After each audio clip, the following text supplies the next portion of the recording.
Jeff had a very Darwinian view of how the world worked. He was famous for saying once in Enron's early years that money was the only thing that motivated people. Skilling's notion of how the world should work really trickled down and affected everything about how Enron did business. He instituted a system known as the PRC, or Performance Review Committee. It required that people be graded from a 1 to a 5, and roughly 10% of people had to be a 5, and those people were supposed to be fired. Hence, this came to be known as rank and yank. I personally am convinced that the PRC process is the most important process that we conduct as a company. I've never heard of a company yet that would be successful terminating 15% of their people every year just to satisfy the fact that the other employees had to vote on them.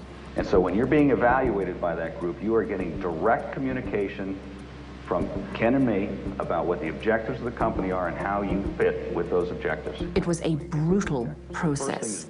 The ability for a 25-year-old to go in and to be reviewed and to be superior, and as a consequence, get a $5 million bonus. I don't think that's repeated in many places in corporate America. Our culture is a tough culture. It is a very, very aggressive culture. 8 million on new deals. At Enron, no one was more aggressive than the traders. You're not going to make 17 million. If I'm on the way to my boss's office to argue about my compensation, and if I step on somebody's throat on the way, that doubles it, well, I'll stomp on the guy's throat. You know, that's how people work.